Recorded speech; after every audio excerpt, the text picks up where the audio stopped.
ಎಲ್ಲರಿಗೂ ನಮಸ್ಕಾರ. ಇವತ್ತು ನಾವು ಕಬಾಬ್ ಮಾಡೋದನ್ನ ಹೇಳ್ಕೊಡ್ತೀವಿ. ಮೊದಲನೇದಾಗಿ ಚಿಕನ್ನ ಚೆನ್ನಾಗಿ ತೊಳ್ಕೋಬೇಕು. ಆಮೇಲೆ ಚಿಕನ್ನಲ್ಲಿ ನೀರು ಸ್ವಲ್ಪನೂ ಇರಬಾರ್ದು.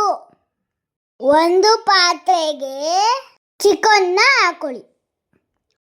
ರುಚಿಗೆ ತಕ್ಕಷ್ಟು ಉಪ್ಪನ್ನು ಹಾಕಿ. ನಿಮಗೆ ಎಷ್ಟು ಖಾರ ಬೇಕು ಎಷ್ಟು ಖಾರ ಪುಡಿ ಹಾಕಿ. ಶುಂಠಿ ಬೆಳ್ಳುಳ್ಳಿ ಚೆನ್ನು ಹಾಕಿ.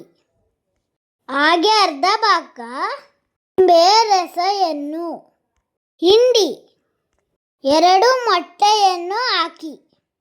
ನಂತರ ಕಬಾಬ್ ಪೌಡರ್ ಹಾಕಿ.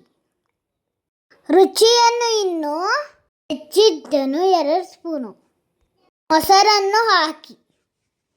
ಇವಿಷ್ಟು ಹಾಕಿದ ನಂತರ ಚೆನ್ನಾಗಿ ಕಲಸಿ ಅರ್ಧ ಗಂಟೆ ಬಿಡಿ. ಈಗ ಪಾತ್ರೆಗೆ ಎಣ್ಣೆ ಹಾಕಿ. ಕಾದಿದೆಯೋ ಇಲ್ವೋ ನೋಡಿ. ನಂತರ ಮ್ಯಾರಿನೇಟ್. ಆಗ ಚಿಕನ್ನನ್ನು ಎಣ್ಣೆಗೆ ಒಂದೊಂದಾಗಿ ಬಿಡಿ. ಗೋಲ್ಡನ್ ಕಲರ್ ಬಂದ ನಂತರ ಚಿಕನ್ನನ್ನು ಪ್ಲೇಟಿಗೆ ಸರ್ವ್ ಮಾಡಿ.